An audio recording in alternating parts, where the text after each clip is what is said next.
It was late October 2016. I had decided to go on a solo camping trip up in the hills near Dartmoor, in the southwest of England. I was 27 then, living alone in a small flat, working a job that left me drained and stuck in routines that felt the same every single day. I wanted silence. No emails, no people, no noise. Just me, a tent, and the sound of rain on canvas. I had camped a few times before, but never alone, and never that deep into the woods. The forecast that weekend had mentioned rain, but I didn't care. I liked the sound of it, especially when I was inside a tent. I packed my bag carefully. A small one-person tent, sleeping bag, headlamp, knife, some instant food, water, a small stove, and a rain jacket. I left my car parked along a dirt track about 2 miles from the camping area. Far enough that I wouldn't hear traffic, but close enough in case I needed to leave quickly. The sky had already started to darken when I began setting up my tent. The air smelled like wet grass and earth. There was that kind of cold that seeps into your fingers even before the real rain begins. By the time I had everything set, it had started raining, thin at first like mist, then heavier. The sound of raindrops against the tent was steady, tapping and uneven, sometimes breaking into fast bursts when the wind pushed through the trees.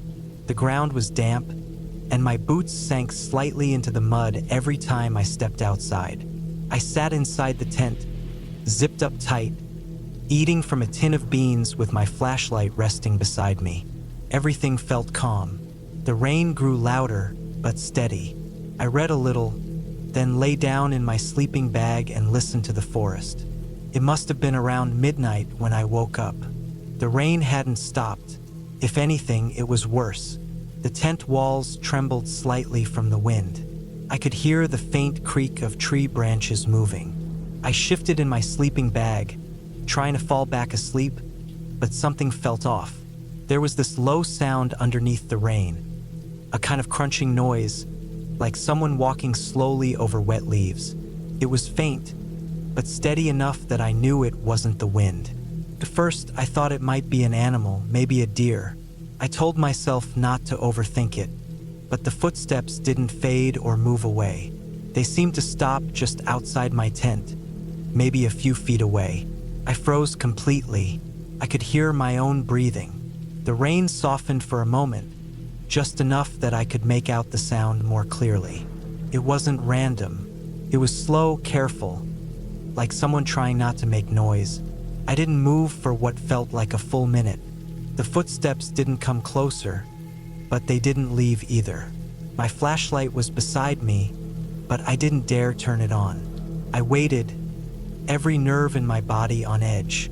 Then, just as suddenly as it began, the sound stopped. Only the rain remained. I lay there, trying to convince myself it had just been my imagination, maybe branches shifting or something else. Eventually, after who knows how long, I must have drifted back into a light sleep. When I woke again, it was still dark. My phone said 3:42 a.m. The rain was lighter now, more of a drizzle. I noticed something strange the moment I looked toward the corner of my tent. One of the stakes holding the fabric tight to the ground was missing. The fabric sagged slightly, and the cold air was blowing in through that gap. I reached over, feeling around, and realized the peg hadn't just loosened. It had been pulled out. The line was lying several inches away, stretched tight like it had been yanked. I told myself maybe the ground had softened from the rain and it came loose, but it didn't look like that. It looked deliberate. The rest of the stakes were fine, firm, and in place. My heart was pounding. I zipped the tent up tighter and sat completely still, listening. The drizzle made everything sound distant and muffled. Somewhere out there, I thought I heard another faint crunch, farther this time. I stayed awake until the first hint of morning light started filtering through the trees. When the sun came up, I stepped outside. The forest looked heavy and soaked, branches glistening with raindrops. My breath fogged in the cold air. I walked around the tent slowly, inspecting the ground. That's when I saw it. A clear shoe print in the mud, right beside the corner where the peg had been pulled. Not a boot print, not a hiking shoe. It looked like an ordinary sneaker tread, small, maybe size 9 or 10. I crouched down, touching the edges. It was fresh, maybe a few hours old. I checked the area around the tent and found 2 more faint prints leading off toward the trees. I scanned the woods, my heart racing, but saw nothing. Everything was quiet except for the dripping of water from the branches. Whoever or whatever had been there had come close enough to touch my tent and then disappeared again into the darkness. I decided to pack up. I didn't want to stay another night there. It took me longer than usual because I kept stopping to look over my shoulder. The forest had this heavy silence to it. Not peaceful anymore, just tense. As I rolled up the tent, I kept thinking about how close someone must have been while I was asleep. Halfway through the trail back to my car, I found something else. There was a small clearing where the path widened a bit, and there, lying half covered in wet leaves, was a torn piece of blue tarp. It wasn't mine. It looked like part of an old shelter. Frayed at the edges, dirt-stained, with a bit of string still tied to one corner. Near it, I spotted an old can, rusted and bent, and a small pile of blackened stones from what looked like a campfire long put out. Whoever had been staying there had done so recently. The thought hit me then. Maybe someone was living out there. Maybe they'd seen my fire or heard me setting up and got curious. Or maybe they didn't want me near their spot. That idea made my stomach twist.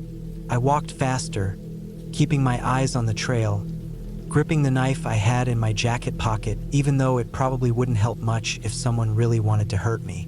When I finally reached my car, it was covered in a thin layer of mud splatter from the rain. I threw my gear in the back seat, jumped in, and locked the doors immediately. The forest around the parking spot looked empty, just gray trees fading into fog. But before I started the engine, I noticed something on my windshield. A smear, not dirt, not rain. A thin streak of what looked like greasy fingerprints dragged across the glass. 3 of them, faint but clear enough to see. I sat there for a long moment, staring at it. I hadn't touched the windshield since I parked. The rain should have washed any marks away. These were new. They were on the outside, right at eye level. I didn't wait any longer. I started the car, turned onto the muddy track, and didn't look back once. The tires slid a little on the wet ground, and the sound of the engine echoed through the quiet woods. I didn't breathe properly until I reached the main road and saw the first signs of houses again. When I got home later that morning, I left all my camping gear in the hallway. My hands were still shaking slightly.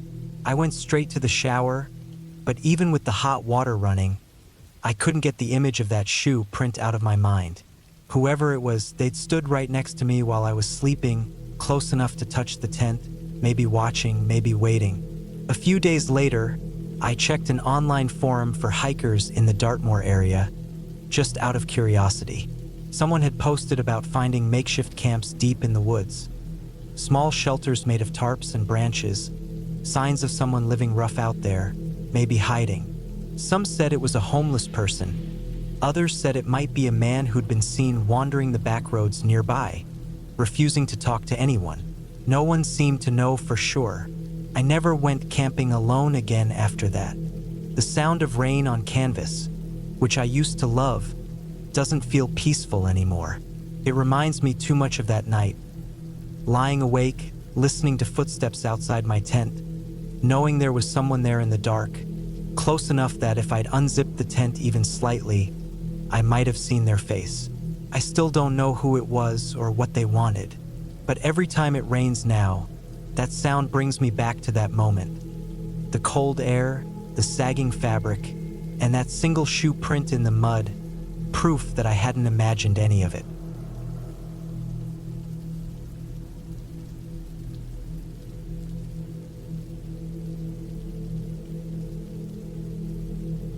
I still think about that trip sometimes, even though I've tried to bury it deep in my mind. It was the summer of 2016. I was 27, working construction in Ohio, and needed a break from everything. I'd been meaning to go camping alone for years. Just me, my tent, and the woods. No phone, no people, no noise. I wanted quiet. I picked a spot in southern Indiana, near the Hoosier National Forest, where there was a small, unmarked trail that led down to a narrow river. I'd read about it on some online forum where people shared hidden camping spots. It wasn't an official site, which made it sound perfect to me. The drive there took about 4 hours. The last stretch of road was all gravel and dust. No signs, no houses, just trees swallowing the road from both sides.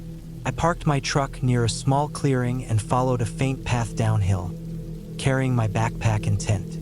It was humid, the kind of sticky air that clings to your shirt. I could hear cicadas whining in the distance and the occasional crack of branches somewhere deeper in the forest. After walking for maybe half an hour, I found the river. It wasn't big, more like a long, winding stream about 10 feet across. The water was dark brown, probably from mud and rotting leaves, but it moved steadily.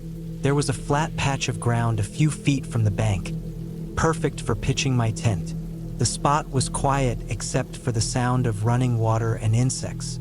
I set up camp slowly, making sure everything was neat. Tent first, then the small fire pit with some rocks I gathered. I had packed light, just a sleeping bag, a flashlight, a folding knife, a small cooler with food, and a can of bug spray. Once I got settled, I sat by the river and watched the sun start to dip behind the trees. The air got cooler, and the forest changed sound. The cicadas quieted down, and other noises took over. Frogs croaking, the occasional splash from fish, and distant rustling that might have been deer. That first night felt peaceful. I cooked a small meal, sat by the fire, and listened to the woods. I remember thinking how nice it was to be away from people. When it got too dark to see beyond the firelight, I put out the flames, crawled into my tent, and fell asleep to the sound of the river. Around midnight, I woke up to the sound of rain tapping against the tent. It wasn't heavy, just steady. I rolled over and listened to it for a while before realizing I needed to pee. I unzipped the tent, grabbed my flashlight, and stepped out into the wet night.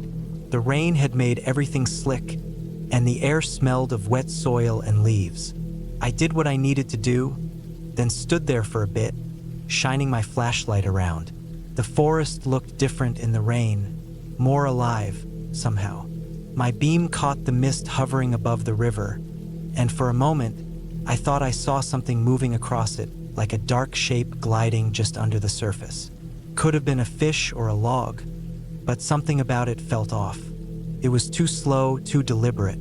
I told myself it was just my eyes playing tricks in the light and went back inside. I zipped the tent and lay down again, but I couldn't fall asleep right away. The rain kept going, and I could hear occasional plops in the water, like something dropping stones into it. Eventually, I drifted off. When I woke up the next morning, the rain had stopped. The air felt cooler, and a thin layer of fog hung over the river. I got out and stretched, noticing that the ground near the water looked disturbed. The mud was torn up, like something large had been there during the night. There were deep impressions that looked like footprints, but not quite. They were long, narrow, and uneven. I squatted down to get a closer look, but the details were blurred by the rain. Probably a deer, I told myself, even though I'd never seen tracks shaped like that. I made coffee, ate a protein bar, and decided to explore upriver. I followed the bank for maybe half a mile, pushing through brush and ducking under low branches. The woods were thick but beautiful, tall trees with moss-covered roots and the sound of water echoing through the valley. After a while, I came across an old metal drum half buried in mud. It looked rusted and dented, maybe an old oil barrel. A few feet from it, I found a piece of torn blue tarp tangled in some branches. That wasn't unusual. People dumped all kinds of junk in the woods. But then I saw something else. A few yards away, behind a fallen tree, there was a shape that didn't look natural. At first, I thought it was another pile of trash, a soggy blanket or maybe a piece of clothing. But when I got closer, I realized it wasn't. It was a sleeping bag half buried in mud. I tugged at it and it came loose with a wet, sucking sound. The zipper was broken, and when I pulled it open, I saw what was inside. It took me a second to understand what I was looking at. The smell hit first, sweet, rotting, thick enough to make me gag. Inside the sleeping bag was the body of a man, or what was left of him. His clothes were shredded, skin bloated and gray. His face was mostly gone, eaten by time or animals, but I could still make out part of his jaw and some teeth. One arm stuck out awkwardly, bone showing through torn flesh. I froze. My brain stopped working for a few seconds. I don't even remember breathing. I dropped the flashlight and stumbled backward, almost slipping into the mud. I wanted to run, but my legs felt heavy. I just stood there, staring at it, trying to make sense of it. Eventually, I forced myself to move.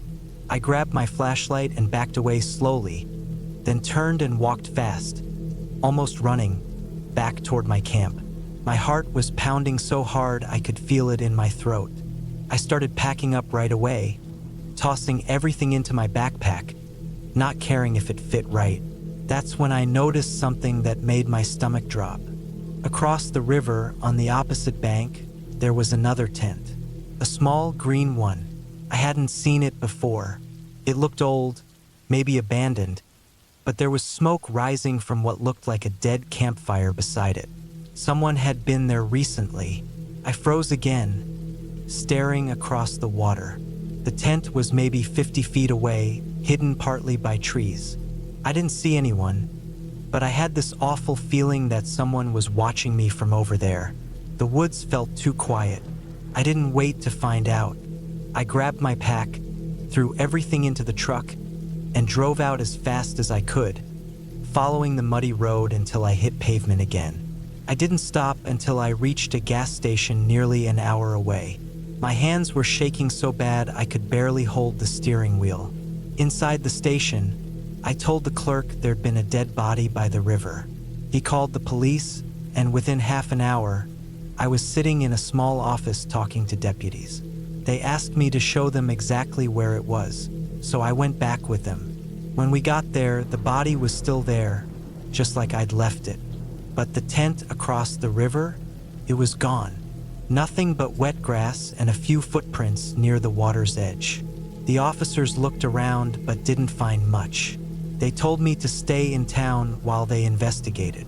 Later, I learned that the man had probably been dead for weeks, maybe even months. They didn't release his name publicly right away. What stuck with me, though, was something one of the officers said quietly while filling out his notes. He mentioned that there had been another report a few years earlier. Someone had gone missing near that same river, same stretch of woods. A hiker who'd been camping alone. They never found him. I didn't stay to hear the rest. I drove straight home that night and haven't gone camping since. Sometimes, when I'm lying awake, I think about that green tent across the river, about how there was smoke still curling up from that campfire. Whoever had been there was close enough to hear me, maybe even see me find the body. I still don't know who they were, or if they're the one who left that man in the sleeping bag. But every time it rains, and I hear that slow tapping sound on the window, it takes me back to that night in the woods. The sound of water, the smell of rot, and the quiet feeling that someone was standing just beyond the trees, watching me the whole time.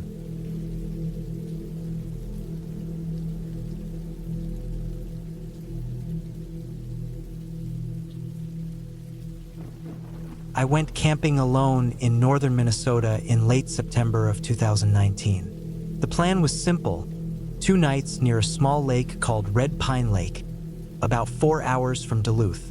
It wasn't my first solo trip, but it was the first time I'd gone that far off trail. I wanted to be completely alone, away from noise and people. I had just quit a stressful job, and I thought a few quiet nights in nature would clear my head. The weather was perfect when I started. Cool air, blue skies, the sound of dry leaves crunching under my boots. I parked my car near an old forest road that wasn't used much anymore. The trail wasn't even marked. It was just a faint line in the trees that I followed using an offline map on my phone. I hiked in for about an hour, maybe a little more, until I found a clearing by the edge of the lake. The water was still, reflecting the sky like glass. I set up my tent near a few tall pines and started gathering firewood. Everything felt calm. As the sun went down, the temperature dropped fast. The forest turned quiet in a way that almost felt unnatural. No wind, no frogs, no crickets, just complete stillness. I ate a can of chili by the fire and watched the flames twist in the dark. I wasn't scared then, just aware of how isolated I was. My phone had no signal, but I didn't care. That was the point of coming here. I went to bed early, lying inside my sleeping bag listening to the soft creaks of the trees. I slept fine for the first few hours, but sometime after midnight, I woke up. I didn't know why at first. The woods were quiet again, but something felt wrong. There was a smell, something sharp and rotten, like dead fish mixed with metal. I figured maybe a raccoon had dragged something near the camp, so I unzipped the tent and looked outside. The fire was just glowing embers now. The smell was stronger, thick in the air. I aimed my flashlight around, slow and careful. That's when I saw it. A dark shape lying a few feet away from the tree line. At first, I thought it was a large animal, maybe a deer that had died. But when I stepped closer, I froze. It wasn't an animal. It was a person. The light hit pale skin, torn clothing, and what looked like dried blood along the ground. I could see one arm twisted unnaturally, the hand curled near the face. The smell hit me full force then. It was the unmistakable stench of decay. The body had been there for a while, but not long enough to be just bones. My stomach turned. I stepped back, shaking. My first thought was that I had stumbled onto a murder or a missing hiker. Either way, I needed to leave. I grabbed my phone and camera, took a few quick pictures from a distance, proof that I hadn't done anything, and backed away toward the tent. My hands were trembling as I packed my backpack. I planned to hike out as soon as the sun rose, but I couldn't sleep after that. Every sound in the forest made my pulse jump. I kept picturing the body lying there, the face half buried in leaves. Around 3 a.m., I thought I heard something moving near the tree line again. It wasn't the wind. It was slow, steady steps, like someone walking barefoot over leaves. I stayed completely still, barely breathing. The sound stopped for a moment, then came closer. I killed my flashlight and waited in the dark. My eyes adjusted enough to see faint outlines. The trees, my tent, the dead shape on the ground. Nothing moved. I waited for almost an hour, frozen in place. The steps never came again, but I could swear I heard shallow breathing somewhere nearby.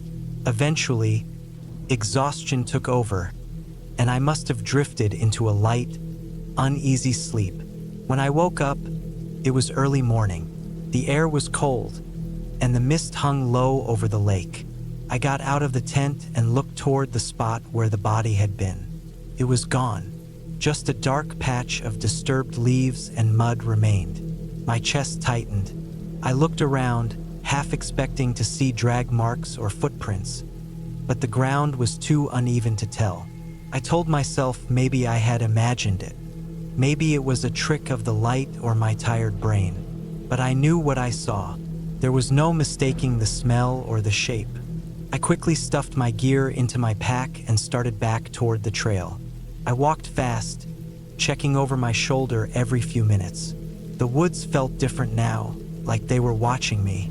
After maybe half a mile, I noticed something that made my stomach drop. There were small torn bits of fabric stuck to the branches on both sides of the path.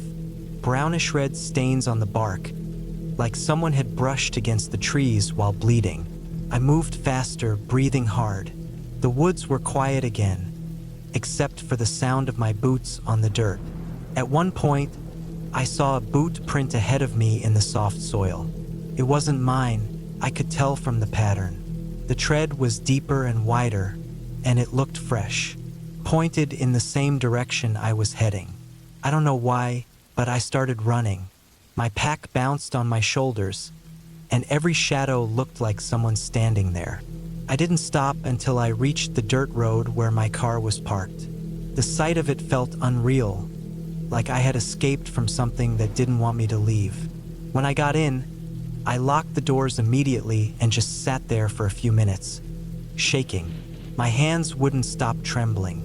Then I started the car and drove straight to the nearest ranger station, which was about an hour away.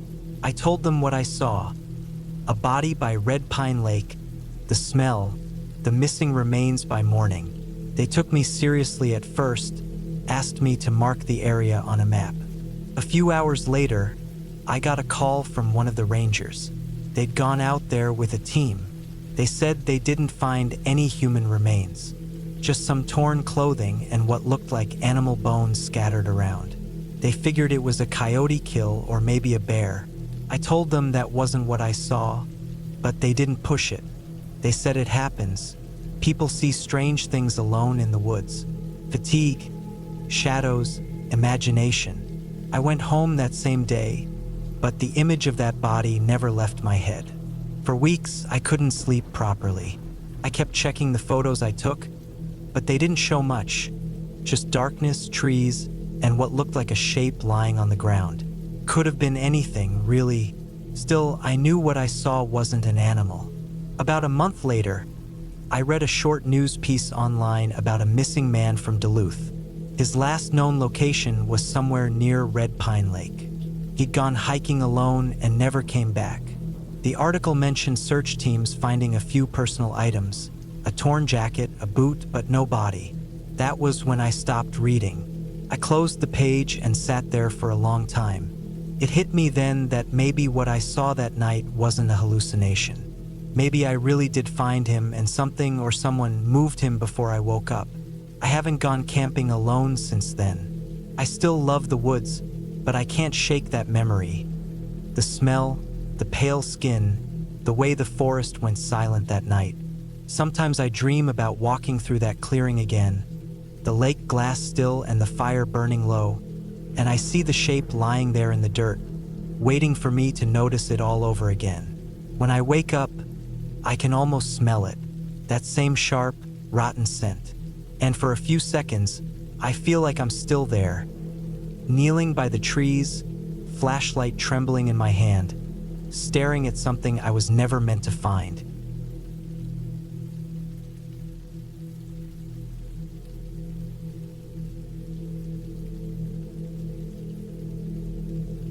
It was July of 2014, and I had taken a solo camping trip in the Peak District in England. I was 27 back then, working long hours in a warehouse job near Sheffield. I needed to get away from everything for a while, so I packed my small tent, some food, and my old hiking boots, and drove out toward the hills early one Saturday morning. The weather was cloudy but warm, the kind of dull English summer day where the air feels heavy and the clouds just hang there. I didn't really plan much, just wanted to walk until I found a quiet spot and camp out for a night or two. I parked my car near a narrow country lane that curved through empty farmland, then started walking up through the trails. The grass was long, brushing against my legs as I followed a faint path that cut through heather and ferns. After about an hour of walking, I found a good place to set up camp near a small wooded area. There was a slope leading down to a stream, and it felt far enough from any main paths that I'd have peace and quiet. By late afternoon, I had my tent pitched, a small fire going, and the quiet sound of water running nearby. The air smelled of wet soil and grass. I cooked a bit of instant noodles on my camping stove, watched the steam rise, and felt that calm you only get when you're far from everything. I remember lying back against my bag, just staring at the uneven hills fading into misty gray. I stayed there for hours doing nothing. When the evening came, The air grew colder and the light dimmed. It wasn't dark yet, but the sun was buried behind a thick layer of cloud. I decided to take a short walk down the hill toward the stream before it got too dark. The ground was damp, and I could hear the soft crunch of my boots in the grass. I didn't bring a flashlight since I wasn't going far. The sound of the water grew louder as I got closer, and I crouched near the bank for a while, watching how the current moved between the stones. That's when I noticed something odd. Across the stream, maybe 40 feet away, there was a narrow clearing between the trees. It was shaded and darker on that side, but I could just barely make out what looked like a small structure, maybe a shed or some kind of old cabin. The wood looked gray and rotted, half covered by ivy. It didn't look lived in. I thought maybe it was a farmer's storage hut or an old shelter left from years back. I didn't think much of it then. I turned back to my tent as it got darker, zipped myself in, and laid in my sleeping bag listening to the sounds outside. Crickets, soft wind, the distant trickle of water. Everything felt peaceful for a while. It must have been close to midnight when I woke up. I didn't know why at first. I just opened my eyes and felt uneasy. It was completely dark except for the faint outline of the tent fabric when lightning flashed somewhere far off in the distance. I sat still for a moment trying to listen. The rain hadn't started yet, but I could hear something faint outside, a soft rustling. Not an animal, not the wind. It was steady, slow, like footsteps. The sound moved past my tent, just a few feet away, then stopped. I stayed completely still, my breath shallow. My mind tried to make sense of it. Could be a deer, I thought, maybe even a fox nosing around. I told myself to calm down, but after a few seconds, I heard it again. Not moving now, just standing there. The air inside my tent felt thick, my heart beating so loud I was sure it could be heard outside. I waited maybe 2 minutes before I finally reached for my phone. The screen's light nearly blinded me in the dark. It was 12:47 a.m. I switched on the flashlight, but I didn't unzip the tent. I aimed it toward the fabric to see if any shadow showed outside.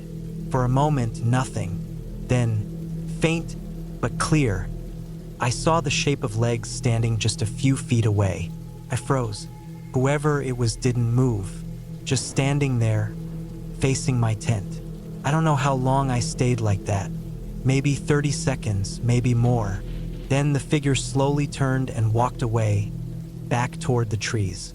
I heard the footsteps fade into the distance, and eventually there was nothing but the sound of my heartbeat in my ears. I didn't sleep for the rest of the night.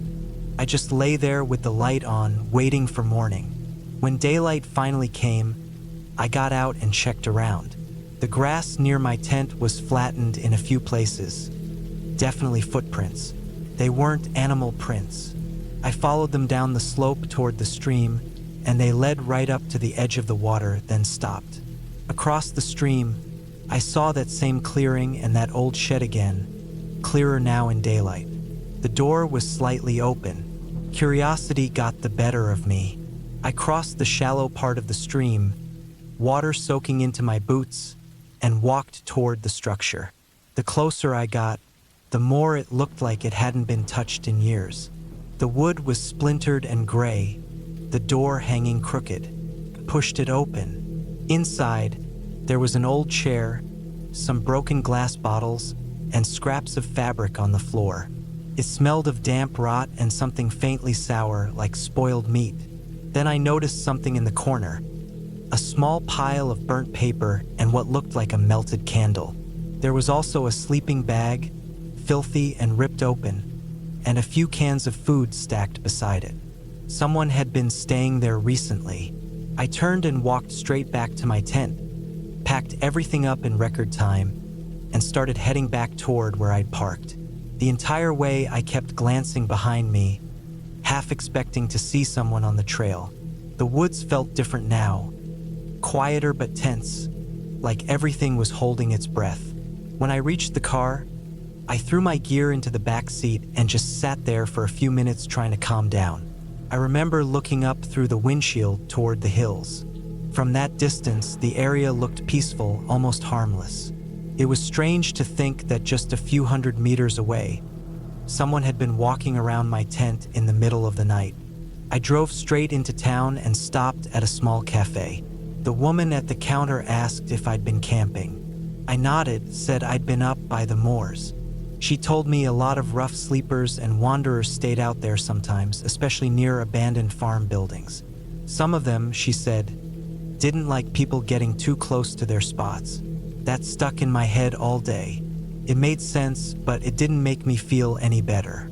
Whoever that man was, he must have been watching me long enough to know where I'd set up. Maybe he was living in that shed and saw my fire from across the stream. Maybe he came over to check what I was doing, maybe to scare me off. I'll never know. That night, back in my flat, I kept thinking about that moment when I saw the shadow of his legs through the tent. The way he didn't move for so long. He must have been staring at the tent, maybe trying to decide something. It wasn't random footsteps in the night. He was standing there, right outside, in complete silence. I didn't go camping alone again after that. I still like the outdoors, but I stick to proper campsites now with other people around. Sometimes, when I'm driving through the countryside and I see a patch of woodland off the road, I think about that night in the Peak District. How small that tent felt, how quiet it was, and how close he must have been. I realized later that what scared me most wasn't that he might have tried to hurt me. It was that he didn't say or do anything, just stood there, watching, like I wasn't supposed to be there at all. That kind of silence stays with you. Every time I picture it, I see that faint outline of his legs outside the tent, the fabric slightly moving with the wind. And I always think how lucky I was that he eventually walked away. If he hadn't, nobody would have even known where to start looking for me out there.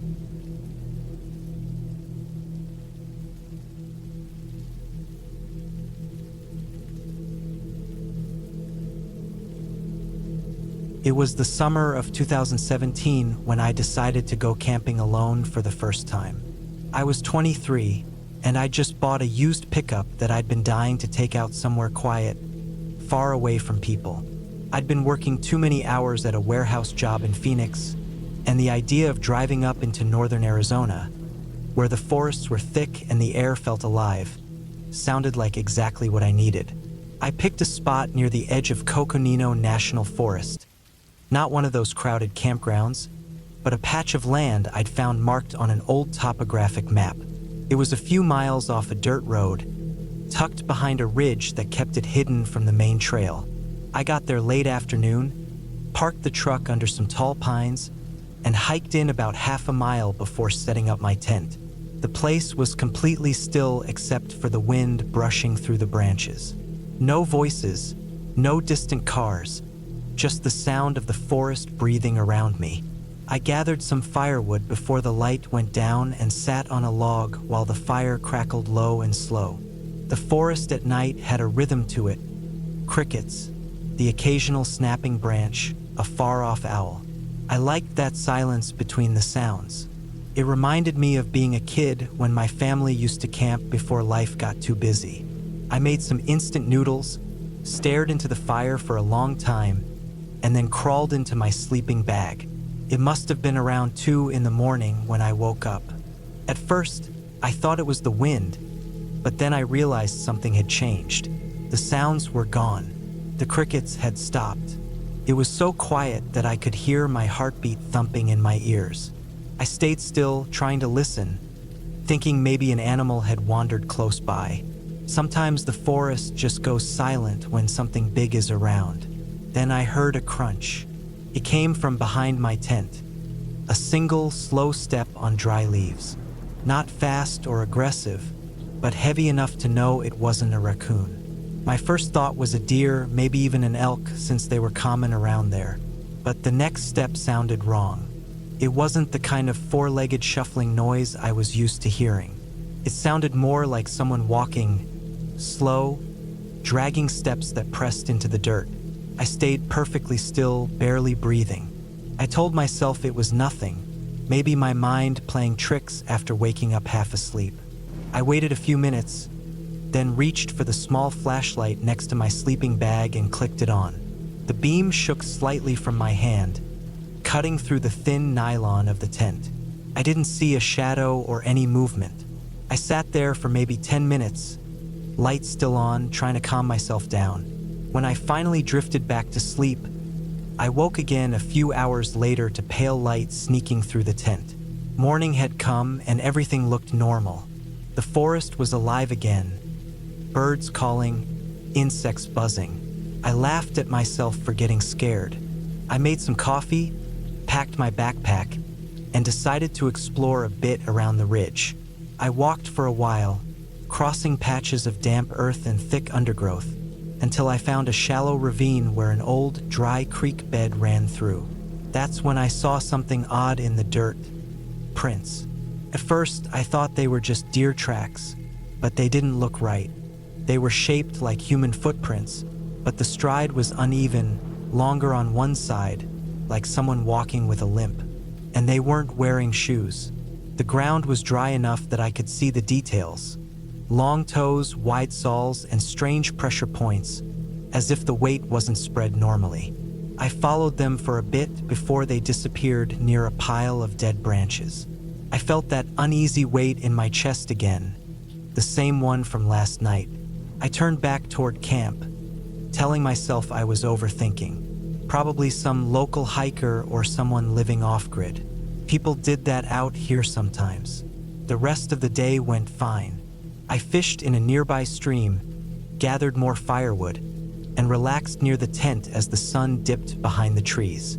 The sky turned a deep orange, and I remember thinking how peaceful it felt, the kind of quiet that made you forget how far from civilization you were. But when night came again, that peace didn't last.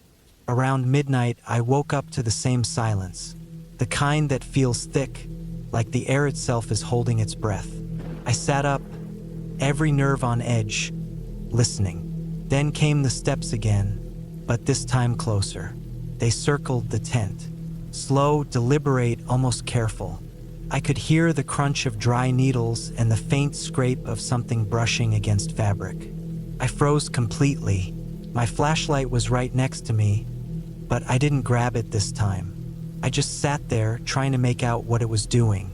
The steps stopped right behind my head. For a moment, I thought I heard breathing, long, uneven breaths, like someone exhaling through their nose. My skin crawled. I was seconds away from unzipping the tent and bolting to my truck. But I didn't move.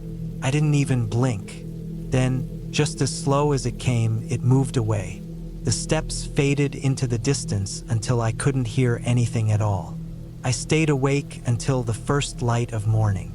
When I finally stepped out, the ground behind the tent was covered in more prints. The same barefoot tracks I'd seen near the creek. But these were deeper, fresher. I crouched down, studying them, and noticed something that made my stomach twist. They weren't just human-like. The toes looked elongated, like fingers pressed into the soil. And the distance between each step was too long, even for someone tall. I packed my things right then. I didn't even make breakfast. I threw everything into my pack and hiked straight back to my truck. The forest looked different in the morning light. Emptier, colder. The air felt heavy, and I couldn't shake the feeling that something was still watching me. The drive out took longer than it should have. Every turn of the dirt road made me look into the mirrors, half expecting to see something in the tree line. When I finally hit the highway, I stopped at a gas station in Flagstaff to breathe. I remember walking into the restroom, splashing cold water on my face, and noticing dried mud smeared on the back of my leg, the same dark soil from behind the tent. I hadn't been near that spot after I woke up. I drove home and didn't tell anyone about it for a while.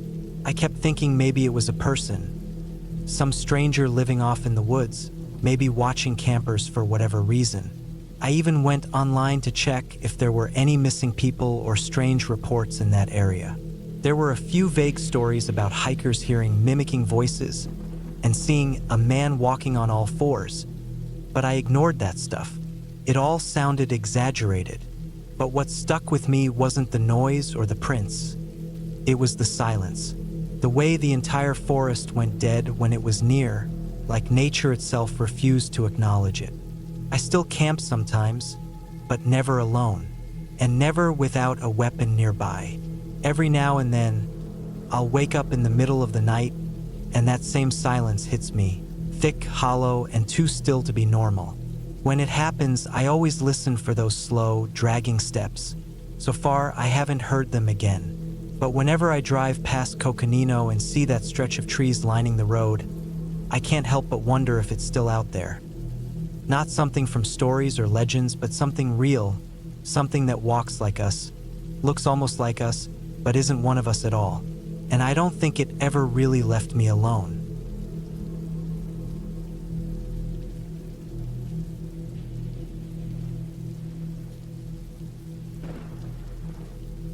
I had been planning this trip for months, and there was no way I was going to back out. The Amazon jungle was calling me, an adventure I couldn't turn down.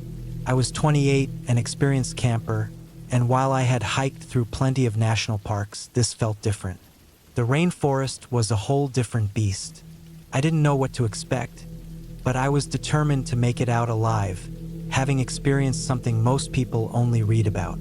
It was late February when I landed in Manaus, Brazil, with my gear packed tightly.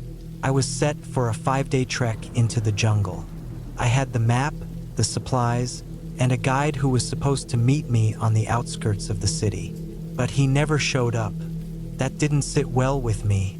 I waited around for hours, hoping he'd show up, but eventually, the small crowd of people I was with started to thin out. I could sense a strange hesitation in the air, a tension I couldn't place. I'd read stories of people getting lost out there, even with experienced guides. I felt a chill crawl down my spine as I stared at the dense tree line just outside the clearing, but the temptation to go on was too strong. By late afternoon, I decided to head in on my own. I had enough survival skills to last me at least a couple of days, and I didn't want to waste any more time in a foreign city.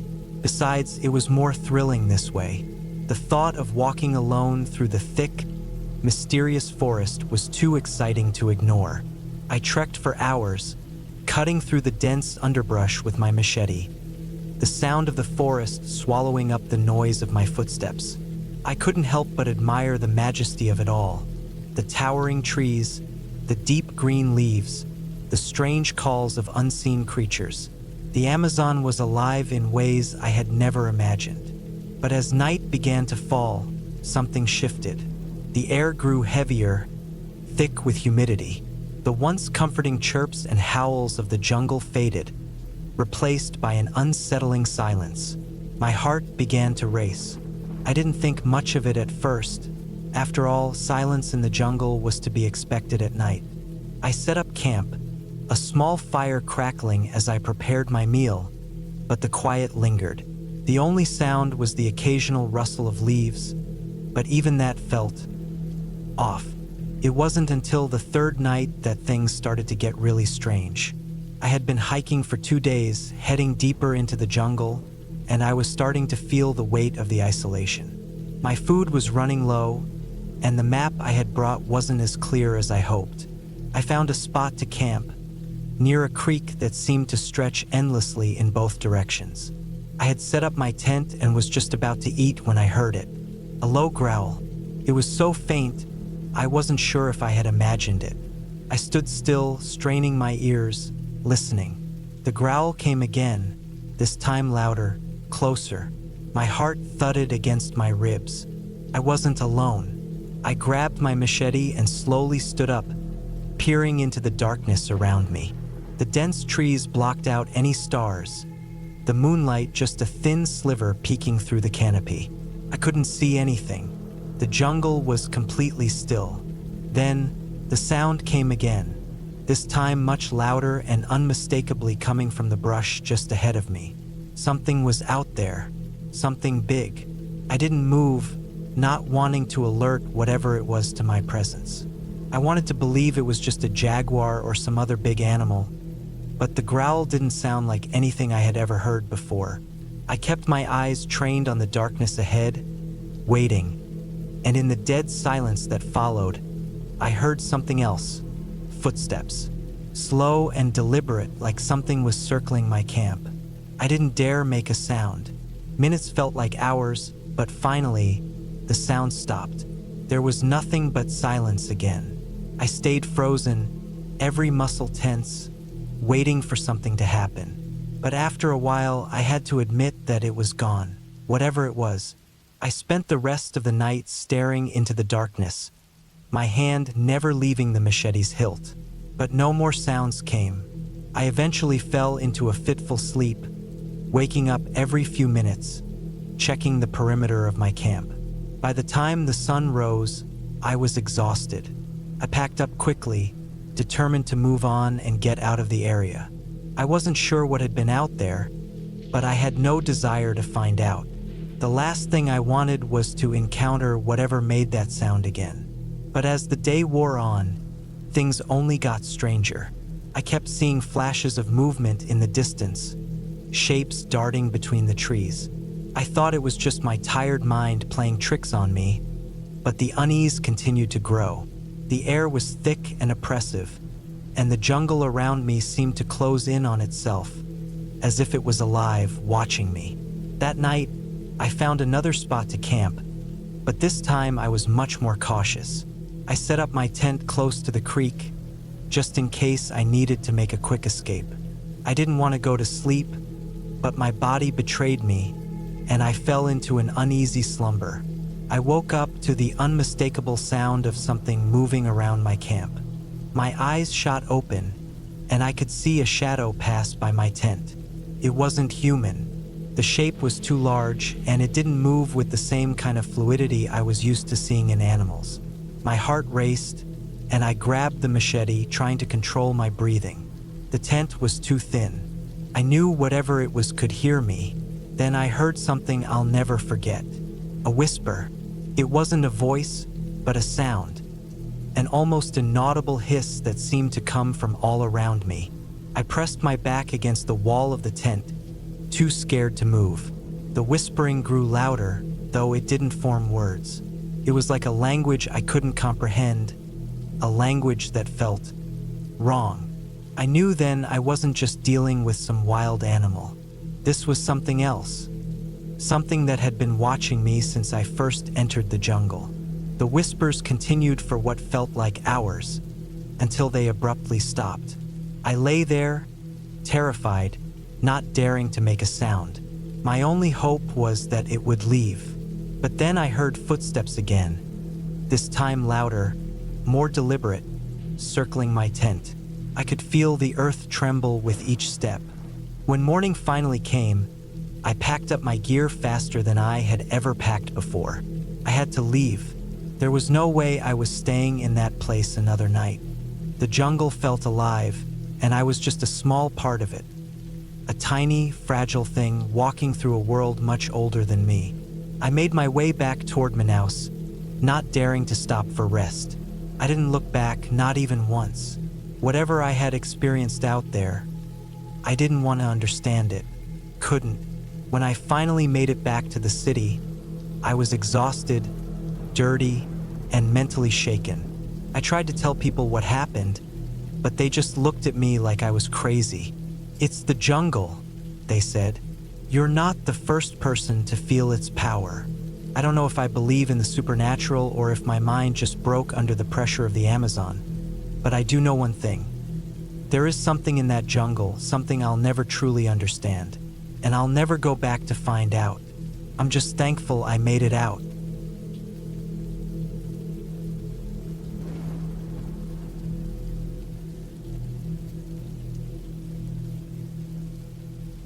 It was the summer of 2013, and I had just turned 23. I wanted a break from the constant noise of the city, the traffic, the lights that never dimmed, and the same faces I saw every day. I was working at a warehouse back then, long hours and barely any rest, so when I finally got a week off, I decided to go camping alone. I'd done it a few times before, but always with friends. This time, I wanted silence. Just me, the woods, and nothing else. I picked a spot in the Lake Superior Provincial Park area in Ontario, Canada. It wasn't a busy camping season, and that was part of the appeal. The area was known for its rugged beauty: cold blue water, thick pine forests, and cliffs that caught the last light of the evening like something out of a painting. I packed my tent, sleeping bag, fishing rod, canned food, and an old camera. I drove up in my beaten-down Honda Civic, the kind that shook a bit when it hit 70 miles an hour. The drive took almost 10 hours from Toronto. By the time I reached the trailhead, the sun was already dipping low. I hiked for about 2 hours into the woods before I found a clearing close to a small lake. It was quiet. The air smelled like pine and damp earth. I set up camp, made a small fire, and cooked a can of beans. The stillness was calming in a way I hadn't felt in years. The only sounds were the soft crackling of the fire and the occasional splash of fish in the lake. The first night went fine. I woke up once when I heard what I thought was a branch snapping near my tent, but I figured it was an animal. I turned over and fell back asleep. The second day was peaceful. I hiked deeper into the woods, took pictures of trees and small streams, and fished by the lake. I didn't catch much, just one small trout, but it didn't matter. It was about being away. I spent the rest of the day reading on a camping chair, feeling the wind move through the trees. That evening, though, something started to feel different. As the sun went down, I felt this strange stillness settle over the woods. The birds stopped calling. Usually, around sunset, you could hear them all over, but that night it got quiet really fast. I remember the silence feeling heavy, like the air itself was thicker. I put more wood on the fire and tried not to think much of it. I told myself it was probably just the wind changing direction or something, but the quiet didn't lift. When it got dark, I started to feel this weird pressure in my chest, like I wasn't supposed to be there anymore. Around 11 p.m., I was sitting near the fire, and that's when I noticed something on the other side of the lake. It wasn't far, maybe 100 meters across. First, it looked like a shadow. Then I realized it was a person, a man standing near the treeline. He wasn't moving, just standing there, facing the water. I remember staring for a long time, trying to convince myself it was a tree or a rock. But it wasn't. It was a man. I couldn't see any details, but I could tell by the shape. I felt this jolt in my stomach. My mind started racing, trying to explain it away.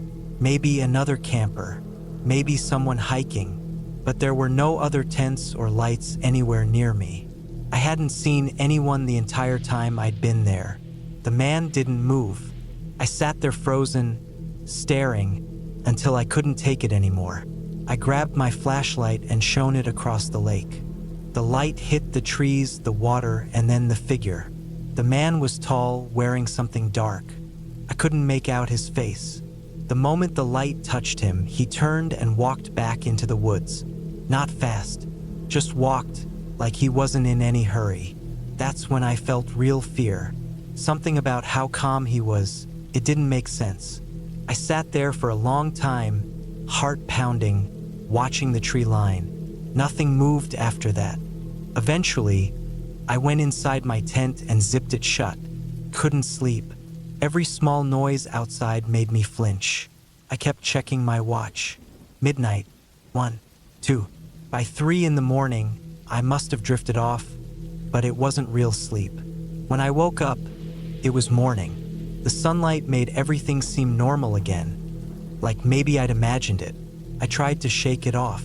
I made coffee, ate some oatmeal, and went down to the water to wash my face.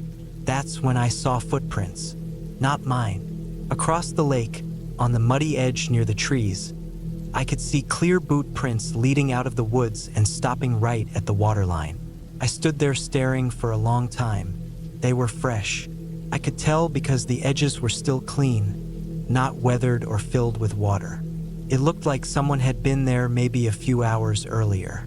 That day, I decided I'd leave the next morning. I didn't want to rush out right then. It was a long hike back to the car, and I didn't want to be caught in the woods after dark. I spent the rest of the day close to camp, didn't fish, didn't explore, just sat near the fire listening. By evening, the same quiet started again. The woods just went dead silent like the night before. I felt that pressure in my chest again. I kept my flashlight close and stayed awake by the fire as long as I could. Around 1 a.m., I started hearing soft crunching sounds in the distance. At first, I thought it was an animal, but the steps were too slow, too steady. It wasn't the quick movement of a deer or raccoon. It was footsteps, human ones. They came closer. I could hear them moving around the trees, stopping every now and then. I turned my flashlight toward the noise, but there was nothing, just darkness and trees. Then I heard another sound, metal clinking, faint but sharp, like something brushing against a belt buckle or a tool. I froze. The fire had burned low, and I didn't want to move. My throat felt dry, and every instinct told me not to make a sound. I stayed like that for what felt like an hour until the noise stopped. I didn't sleep at all that night. When morning came, I packed everything fast. I didn't even eat breakfast. I just wanted to get out. The hike back felt longer than before. I kept looking behind me, half expecting to see someone. A few times, I thought I heard movement, but when I turned around, there was nothing. When I reached the parking area, my car was there. Nothing looked touched. But when I opened the driver's side door, I noticed something that made my stomach drop. There was dirt on the handle. Not just dust, mud, smeared like someone with dirty hands had grabbed it recently. I hadn't noticed it before. I looked around. The whole lot was empty. I got in, locked the doors, and started the engine. My hands were shaking. The whole drive back, I kept checking my mirrors. Every car behind me made my pulse race. I didn't stop once, not even for gas, until I was well into the next town. I never went camping alone again after that.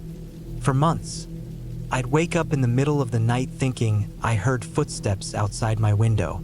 I don't know who that man was or why he was out there watching from across the lake. But sometimes when I think back on it, what scares me the most isn't that he was there. It's how calm he was, like he'd done it before. And sometimes I still wonder if he followed me back through the trees that morning, watching from a distance, just close enough to see me leave.